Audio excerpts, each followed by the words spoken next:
अस्सलाम वालेकुम स्टूडेंट्स, आज हम डिस्कस करेंगे चैप्टर 24 का जो एवोल्यूशन है उसका next topic Charles Darwin. Charles Darwin western England की एक छोटी सी स्टेट श्रूसबरी में 1809 में पैदा हुए। उनके फादर और उनके ग्रैंडफादर की तरह इनका भी एडमिशन मेडिकल फील्ड में करवाया गया, लेकिन क्योंकि इनका इंटरेस्ट नेचर की तरफ ज़्यादा था तो किसी न किसी तरह से उन्होंने वो फील्ड को ड्रॉप किया और अपना वर्ल्ड टूर स्टार्ट किया इन 1831 में। यानी कि 1831 में वो एक प्रॉपर एक बड़ी टीम के साथ, जो एक्सपर्ट की टीम थी, उनके साथ अपने समुद्री सफ़र का आगाज़ करते हैं और जिस जहाज़ पर, बहरी जहाज़ पर वो ये सफ़र स्टार्ट करते हैं या जिसका आगाज़ करते हैं, वो उसका नाम था बीगल। तो स्टूडेंट्स, बीगल क्या है? बीगल उस बहरी जहाज़ का नाम है जिस पर 1831 में चार्ल्स डार्विन और उनके एक्सपर्ट की टीम ने अपने सफ़र का आगाज़ किया और वो वर्ल्ड टूर करने वाले थे। सपोज करें यहाँ पर ये वो पॉइंट है, यानी कि ये कौन सा एरिया है? ये इंग्लैंड का एरिया है और ये यूरोप है जो कि इसके साथ ही है। यहाँ से वो अपने समुद्री सफ़र का, आप कह सकते हैं, आगाज़ करते हैं और सबसे पहला पॉइंट या सबसे पहला स्टेट या पहला कॉन्टिनेंट जहाँ पर वो पहुँचे हैं वो था साउथ अमेरिका। साउथ अमेरिका की कोस्ट लाइन पर पहुँचने के बाद वो इस एरिया के लिविंग या मॉडर्न फाना और फ्लोरा को डिस्कस करते हैं, या आप कह सकते हो उस पर रिसर्च करते हैं। फाना और फ्लोरा क्या होता है बेटा? फाना मीन्स एनिमल और फ्लोरा मीन्स प्लांट। अब उसने नोट किया कि जो मॉडर्न फाना और फ्लोरा मौजूद हैं साउथ अमेरिका पर, वो डिफरेंट हैं जो एनिमल और प्लांट पाए जाते हैं यूरोप और इंग्लैंड में।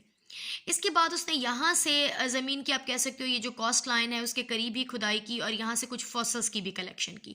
तो दो तरह का काम उसने किया। सबसे पहले तो उसने यहाँ के फॉसल को कलेक्ट किया, नंबर 2 उसने ये स्पेसिमेन या सैंपल भी लिए कि जो फाना और फ्लोरा यानी कि एनिमल और प्लांट साउथ अमेरिका के थे वो बिल्कुल रिजेम्बलेंस नहीं रखते थे यूरोप और इंग्लैंड के एनिमल और प्लांट से। यहाँ से फिर वो अपने सफ़र का आगाज़ करते हैं और समुद्री रास्ते से ही वो पहुँचते हैं एक आइलैंड पर जिसका नाम है गैलापागोस। गैलापागोस, यहाँ पर उसने दो तरह की रिसर्च की, लेकिन आपकी बुक में बेटा, हमारे जो टेक्स्ट बुक है, हमारा जो सिलेबस है, उसमें जस्ट एक ही हमारे पास रिसर्च के बारे में डिस्कस किया गया और वो है फिंचेस। अदरवाइज उसने फिंचेस और टर्टल दोनों पर ही काम किया। तो फिंचेस क्या है बेटा? फिंचेस एक स्मॉल साइज बर्ड है, जिसे आप चिड़िया भी कह सकती हैं।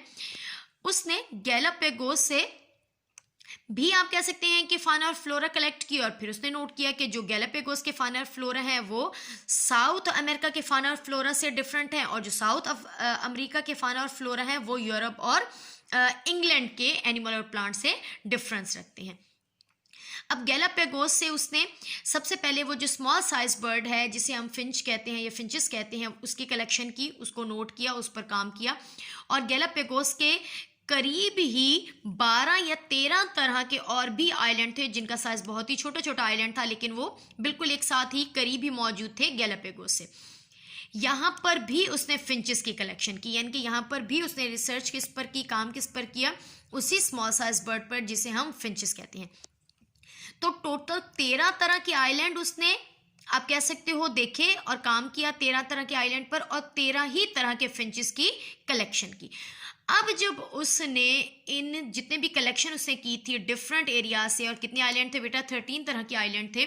जब उसने यहाँ पर काम किया, उनको कलेक्शन किया और उसके बाद जब उस पर रिसर्च की तो उसने देखा कि वो सारे के सारे बिल्कुल एक जैसे हैं, सिवाय एक डिफरेंस के साथ, और वो डिफरेंस है उनकी चोंच, यानी कि उनकी बीक का डिफरेंस।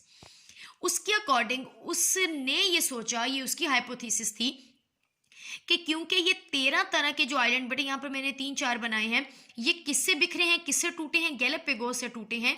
तो पहले जितने भी फिंचेस थे वो कहाँ पर मौजूद थी? क्योंकि ये सारा का सारा एक ही एरिया था बेटा, तो फिंचेस भी एक ही तरह की थी। तो जब ये आइलैंड अलग होते गए और गैलापागोस से दूर होते गए तो इनके इन्वायरमेंटल फैक्टर भी दूर होते गए या अलग होते गए। तो जो फिंचेस यहाँ पर मौजूद थी, इस नए इन्वायरमेंट में, इस नए एरिया में सरवाइव करने के लिए अपने अंदर मॉडिफिकेशन लाती रही, और जो मॉडिफिकेशन जब उनके अंदर आई तो वो पिछले वाले से अलग हो गई। तो इसी तरह से उसने यहाँ पर सपोज किया कि कैसे एक स्पीशी दूसरी स्पीशी को अराइज करती है। तो फिंचेस बेटा एक ही थी, लेकिन एक ही तरह की थी, एक ही स्पीशी थी, पर उसके अंदर इन्वायरमेंटल फैक्टर की वजह से एरिया डिफरेंट होने से उनके अंदर मॉडिफिकेशन हुई और उनकी बॉडी में भी चेंज आते गए और स्पीशीज भी चेंज होती गई। तो क्योंकि उसने ये सपोज किया कि ये तीनों तरह के आइलैंड किससे अलग हुए हैं, गैलापागोस से अलग हुए हैं, तो इनके एंसेस्टर बिल्कुल सेम थे, बिल्कुल एक जैसे थे, लेकिन एरिया अलग होने से, इन्वायरमेंटल फैक्टर अलग होने से इनकी बॉडी के अंदर भी मॉडिफिकेशन आई और वो भी एक दूसरे से चेंज होती गई। तो कितनी तरह के फिंचेस बन गए, कितनी तरह की स्पीशीज बन गए, टोटल 13 टाइप्स की। गैलापागोस से रिसर्च करने के बाद आप कह सकते हैं, कलेक्शन लेने के बाद वो निकले हैं और रास्ते में जो भी छोटे छोटे आइलैंड आते रहे हैं वहाँ पर भी उसने कुछ काम किया है, कुछ कलेक्शन किया और यहाँ से वो पहुँचे हैं ऑस्ट्रेलिया में। ऑस्ट्रेलिया से वापसी में वो गए हैं अफ्रीका कॉन्टिनेंट, यानी कि अफ्रीका में।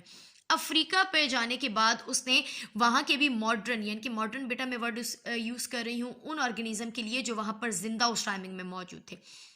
तो जो जिंदा फाना और फ्लोरा यानी कि मॉडर्न एनिमल और प्लांट जो वहाँ पर जिंदा थे, वो उसने जब कलेक्शन की तो उसने देखा कि वो डिफरेंट है साउथ अमेरिका के लिविंग और मॉडर्न फाना और फ्लोरा से।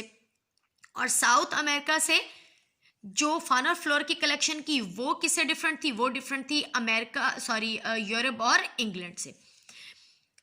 पर जब उसने अफ्रीका से कुछ फॉसिल्स की कलेक्शन की तो उसको ये देखकर बहुत हैरानी हुई कि जो फॉसिल थे जो उसने कलेक्ट किए थे साउथ अमेरिका से, वो और अफ्रीका के फॉसिल्स एक जैसे थे, जो सेम स्पीशी के थे बेटा वो बिल्कुल एक जैसे थे।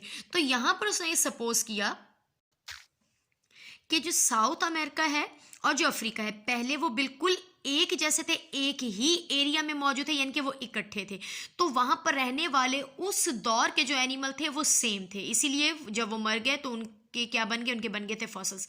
तो जो एंसेस्टर थे वो बिल्कुल एक जैसे थे और एक ही तरह के आप कह सकते हो कैरेक्टरिस्टिक्स रखने वाले थे। फिर जब वो डेड हो गए, ज़मीन के अंदर बरीड हो गए, तो उनके क्या बन गए, उनके फॉसिल्स बन गए। तो जब उसने वो दोनों ही एरियाज़ के फॉसिल की कलेक्शन की तो वो बिल्कुल सेम थे। लेकिन जब वो एक दूसरे से ये दोनों एरियाज, दोनों कॉन्टिनेंट अलग हुए, एक इस तरफ मूव कर गया और एक इस तरफ मूव कर गया, तो दरमियान में काफ़ी ज़्यादा इनका डिस्टेंस भी आ गया, इन्वायरमेंटल फैक्टर भी चेंज हो गए एरिया चेंज होने से। तो जो नए बने, जो उन फॉसल से नए बेबीज या आप कह सकते हो उनके ऑफस्प्रिंग अराइज हुए, वो उस एरिया में रहने के लिए, उस एरिया में सर्वाइव करने के लिए उनकी बॉडी में मॉडिफिकेशन आती गई और ग्रेजुअली वो बिल्कुल ही चेंज हो गए। तो इसलिए वो इसने ये सपोज कि उसने कहा कि फॉसल एक जैसे थे क्योंकि ये एरिया पहले एक साथ था, इकट्ठा था। जब ये अलग हुए तो इन्वायरमेंटल फैक्टर भी अलग हो गए। जब इन्वायरमेंटल फैक्टर अलग हुए तो वहाँ पर उस एरिया में सर्वाइव करने के लिए उनमें मॉडिफिकेशन आती रही और वो एक दूसरे से चेंज होते रहे।